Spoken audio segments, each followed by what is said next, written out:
হসপিটালে গিয়ে বিনা পয়সায় চিকিৎসা না পেতাম, আমরা যদি কৃষক বন্ধুর টাকা না পেতাম, আমাদের সংসারের হাল কি হতো?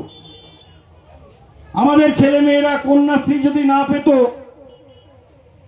আমাদের ছেলে মেয়েরা স্কুলে গিয়ে যদি বই না পেত, খাতা না পেত, ব্যাগ না পেত বিনা পয়সায়, আজকে আমাদের কি হাল হতো? আমরা কিন্তু কেউ ভেবে দেখিনি। তাই বলি যে দাঁত থাকতে দাঁতের মর্যাদা দিতে শিখুন। আজকে মমতা বন্দ্যোপাধ্যায় আছে ছাতার মতো, সেই ছাতার তলায় গোটা পশ্চিমবঙ্গের 6 কোটি মানুষ তৃণমূল কংগ্রেস পরিবারের, তার সাথে গোটা বাংলার 12 কোটি মানুষ।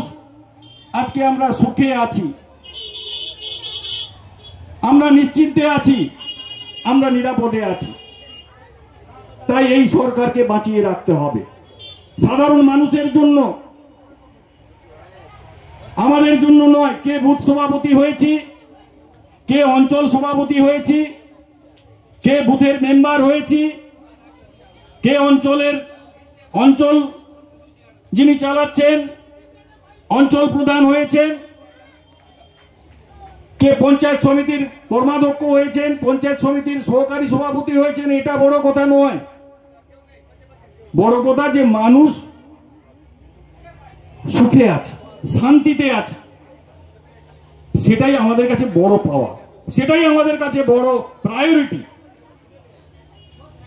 আমি আমাদের বুথের সমস্ত নেতৃত্বদের বলবো, আঞ্চলিক নেতৃত্বদের, যে আপনাদের সংগঠন অনেকটাই মজবুত আছে, শক্ত ভিতের উপরে দাঁড়িয়ে আছে।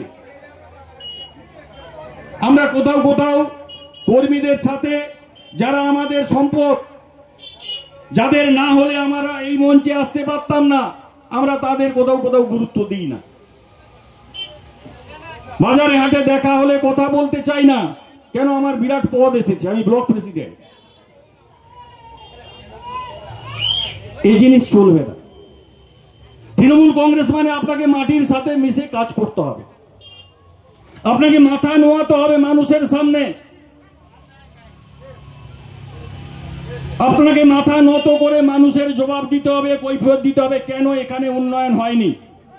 মমতা বন্দ্যোপাধ্যায় তো কার্পণ্য করেননি। একেবারে প্রান্তিক মানুষ থেকে যিনি ডাক্তার, মাস্টার, প্রতিষ্ঠিত ব্যবসায়ী, সকলের জন্য স্কিম তৈরি করেছেন। কেন মানুষ পাবে না?